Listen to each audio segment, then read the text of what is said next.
कश्मीर को खून से सींचा, वो कश्मीर हमारा है। मुझे नहीं लग रहा हमारा 32 साल से कोई भला हो रहा है, और 32 साल से 7 साल हो गए इस गवर्नमेंट को भी। बहुत उम्मीदें हैं, बहुत अपेक्षाएं हैं, और आज भी है, अभी कुछ नहीं हुआ। कश्मीरी पंडितों का सरकार कभी नहीं सुन रही है, whether it was Congress government और इट इज बीजेपी गवर्नमेंट। आज फिर कश्मीरी हिंदुओं को मारा जा रहा है, आगे भी मारे जाएंगे।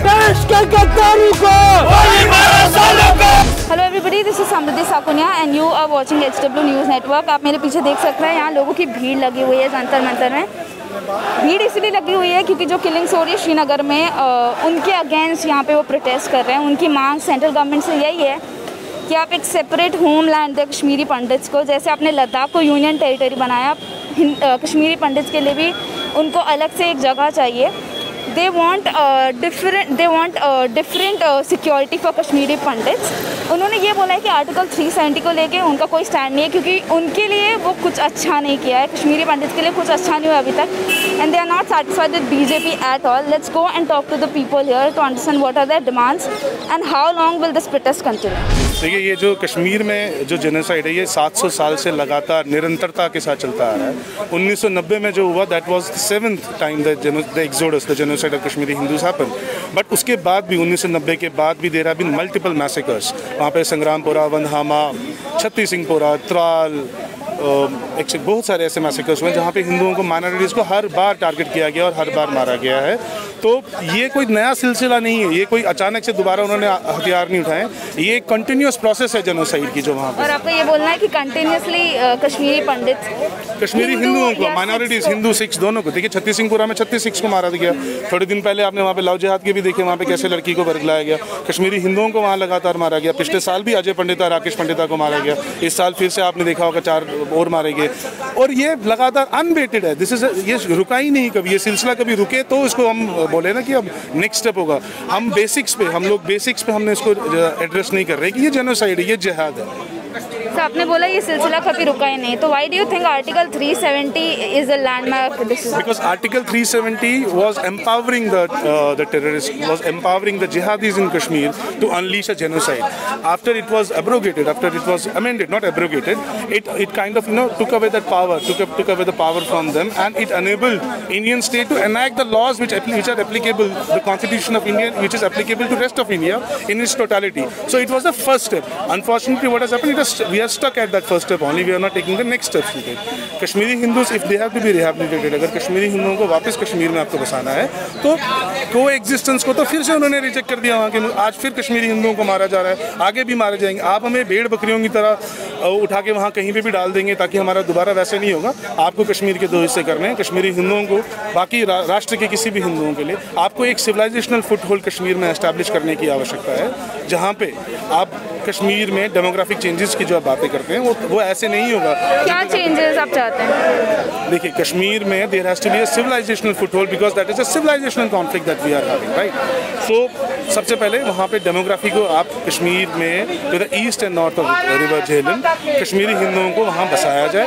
Last question, you talked about secularism and democracy. Sir, जब एब्रोगेशन ऑफ आर्टिकल 370 हुआ था, there were leaders, there were people, normal public who were against it, with that कि सेंट्रल गवर्नमेंट ने हमसे पूछा नहीं, लीडर्स को हाउस अरेस्ट में डाल दिया। व्हाट यू हैव टू से? डोंट यू थिंक वहाँ डेमोक्रेसी की हत्या हुई? हमें ये समझना होगा कि डेमोक्रेसी की हत्या तब होगी जब कोई चीज़ अनकॉन्स्टिट्यूशनल होगी। Let me continue. Article 370 was a temporary provision, it was a temporary provision. It was not even an article, a full article in itself, and it was to be, and a presidential decree was required to amend it. Article 370 is still in the Constitution of India. It has not been abrogated, so it is already amended. And second thing, that the leadership that you are talking about are in the connivance with Pakistan. These are the same people who have been talking about Pakistan and Kashmir. So which leadership, which democracy are you talking about? Are you telling me about have you? I mean, if you need to read agenda of alliance. You need to read PDP's document. You need to read National Conference document says about Kashmir. They want dual currency. They want Pakistan's control in that. So these are. But the people and the leadership wants their special status back. Why should any state of India get a different constitution? Special status is fine. It is a hilly region. They can get it. But why would they want a separate homeland with union territory status? जब मोदी जी ने लद्दाख को J&K में एक partition कर दिया, लद्दाख को union territory बनाया, हमारी ये 92 से डिमांड है कि कश्मीरी पंडित के लिए एक सेपरेट होमलैंड बनाया जाए जो विद यूटी स्टेटस हो, तभी हम वहाँ पे जाएंगे। तब तक हम कश्मीर में नहीं जाएंगे। We can't live with those people who are responsible to our genocide. तो सरकार से आप लोग की वार्ता कहाँ तक पहुँची? सरकार से वार्ता, सरकार कश्मीरी पंडितों का सुन कहाँ रही है? वार्ता हो ही नहीं। वार्ता कहाँ हो रही है? कश्मीरी पंडितों का सरकार कभी नहीं सुन रही है। Whether it was Congress government और इट इज बीजेपी गवर्नमेंट, हमारे दोनों एक ही सिक्के के दो पहलू है। हमारे को अभी तक किसी, अब 370 हटने से मेरा कोई सॉल्यूशन नहीं हुआ। मैं ऑलरेडी वहाँ का वो था, रेजिडेंट था। मेरे लिए तो जो J&K में मैं तो वहाँ का रहने वाला था। नो डाउट इंडिया के लिए अच्छा किया इन्होंने, 35 हट गया, मेरे को उससे कोई फर्क नहीं पड़ा। मेरे को उस दिन फर्क पड़ा जब मैं कश्मीर में विद ऑनर एंड डिग्निटी वापस जाऊंगा।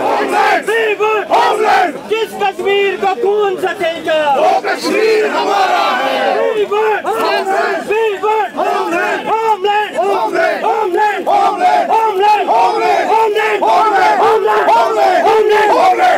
सरकार से पिछले 32 साल से कश्मीरी पंडित एक मांग कर रही है, जेनोसाइड को रिकॉग्नाइज करे और जेनोसाइड को एड्रेस करे। जो केपी जेनोसाइड वहां पर 32 साल से हो रहा है, वो हम उनको बोले कि एक कानून बनाए, इसको एड्रेस करे और कश्मीरी पंडित को मार्गदर्शन दे।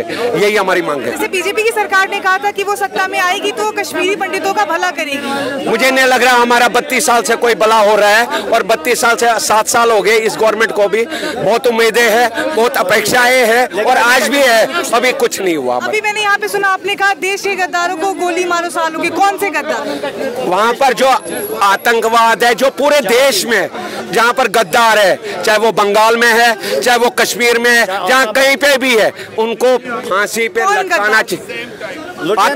आतंकवाद जो नहीं चाहते, एंटी नेशनल, जो भारत के खिलाफ है, जो भारत के खिलाफ है, प्रो पाकिस्तान। आपको क्या लगता है, आप लोग के इस पहल से कुछ होगा?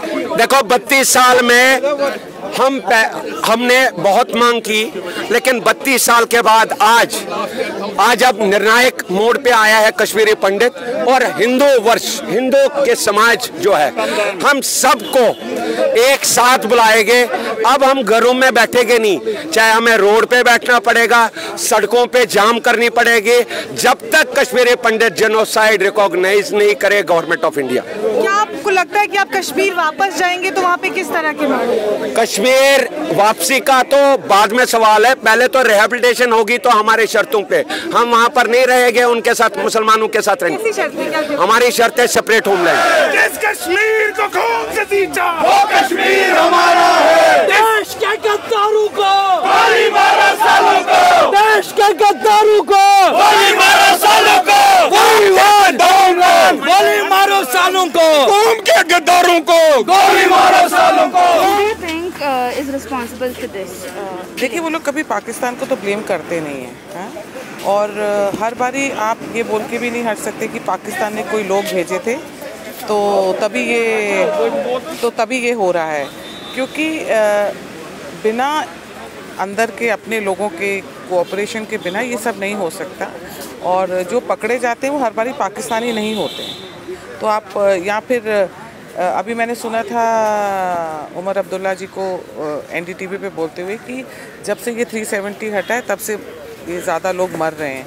तो मैं उनको बोलूँगी ज़रा अपनी मेमोरी ठीक करें और चेक करें कि कितने लोग अब मर रहे हैं और कितने लोग उनके टेन्योर में मरे थे, उनके और उनके फादर के। और जब वहाँ पे तो किलिंग्स हो रही थी तो वहाँ के जो बहुत बड़े लीडर हैं वो तो लंदन में बैठ के गोल्फ खेल रहे थे। तो हर बारी कभी जगमोहन जी को ब्लेम कर देना, कभी बीजेपी को ब्लेम कर देना, तो कभी कश्मीरी पंडित्स को ब्लेम कर देना, हिंदूज़ को ब्लेम कर देना, कभी सिख्स को ब्लेम कर देना। सबके ऊपर ब्लेम है पर उन्हीं के ऊपर ब्लेम नहीं है। और मैं एक और चीज़ कहना चाहूँगी, बहुत सुना है मैंने बहुत कश्मीरी इसके मुँह से कि अटल बिहारी वाजपेयी जी सही कहते थे कि कश्मीर में चाहिए जमहूरियत, इंसानियत और कश्मीरियत। तो इंसानियत कहाँ है वो भी बता दें, कश्मीरियत कहाँ है? कश्मीरियत इंसानियत से मतलब आपको क्या? इंसानियत मतलब कि आप किसी को मार नहीं सकते, आपको ह्यूमन बींग्स को ह्यूमन बींग्स की तरह ट्रीट करना है। और दूसरा ये कि कश्मीरियत मतलब क्या होता है कि सारे डिफरेंट रिलीजन एंड कल्चर्स एक हार्मनी में रहें। तो वो हो रहा है वहाँ पे क्या? नहीं, हिंदू ही भाग रहा है ना वहाँ। क्यों नहीं हम सुनते कि मुस्लिम रेफ्यूजी हो रहा है तो कश्मीर से? और एक और बात मैं बोलूँगी, जमहूरियत means democracy, it means of the people, by the people, for the people. आप मुझे बताइए, वहाँ तो मुझे लगता है जमहूरियत का, डेमोक्रेसी का मतलब है फॉर आर धर्म, ऑफ आर धर्म एंड बाय आर धर्म। हम अपने डेमोक्रेसी की बात की तो जब एब्रोगेशन ऑफ आर्टिकल 370 हुआ था, काफ़ी क्वेश्चन उठे थे सेंट्रल गवर्नमेंट पे कि आपने लीडर्स को हाउस अरेस्ट कर दिया था, आपने ना ही लोगों से बात पूछी कि उनको चाहिए नहीं चाहिए। ये डेमोक्रेसी की आप बात कर रहे हैं। आप देख लीजिए, जब लीडर्स को अरेस्ट किया था तो यही, जब कोई भी लीडर के लिए बाहर लोग प्रोटेस्ट करने नहीं निकले, पत्थर मारने नहीं निकले, सुसाइड बॉम्बर्स नहीं आए, कुछ गड़बड़ नहीं हुई, तो दैट मीन्स उन लीडर्स को अपने आप ही क्वेश्चन करना चाहिए कि कितना लोग उनके साथ थे। नहीं तो छोटी छोटी बात पे तो वहाँ प्रोटेस्ट हो जाता है, चाहे वहाँ आर्मी हो या ना हो।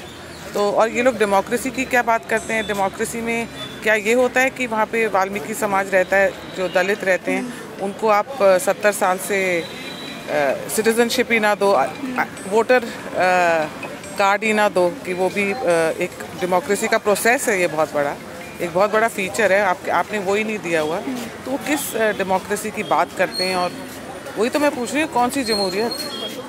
आपने उमर अब्दुल्ला की बात की, और भी कुछ लीडर्स हैं जो ये बोल रहे हैं एब्रोगेशन ऑफ आर्टिकल 370 के बाद भी अभी भी यही हो रहा है कश्मीर में। तो क्या देखिए, वो इन्हीं चीज़ों से तो वोट लेते हैं, इन्हीं चीज़ों से ये वोट लेते हैं। ये लीडर्स आके कभी बाहर आके ये नहीं बोलते, मैक्सिमम बोलेंगे वेरी बैड, कि हमारे में कहते हैं एक इंसान को मारना मीन्स किलिंग द ह्यूमैनिटी।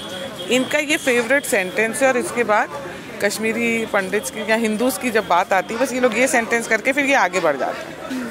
ये तो इनकी वोट बैंक पॉलिटिक्स है कि बोलना यहाँ डेमोक्रेसी ख़त्म हो रही है। तभी मैं बोल रही हूँ ना, वो मुझे डेमोक्रेसी की डेफिनेशन दे दें तो मेरी भी कन्फ्यूजन्स दूर होंगी। वहाँ की कम्युनिटी को प्रॉब्लम क्या है, मैं उन्हीं से तो पूछ रही हूँ, डेमोक्रेसी का मतलब बता दें। तो उन्होंने कौन सा हिंदूज़ को वहाँ पे डेमोक्रेसी के अंडर वो कर लिया? तो वो लोग बहुत ज्ञान बांटते हैं, डेमोक्रेसी नहीं है और आप सिर्फ हिंदूज़ के लिए प्रोटेक्शन मांग रहे हैं। उनको क्या डर है वहाँ पे? आप बताइए ना, आपने इतने दिनों से ये जो किलिंग्स हुई हैं, इसके बाद आपने एक भी जगह सुना कि कश्मीरी मुस्लिम्स ने अपना बैग पैक कर लिया और वापस आ रहे हैं वहाँ से, अपनी जॉब छोड़ के वापस आ रहे हैं? नहीं, हिंदू ही वापस आ रहे हैं। तो किस बात की?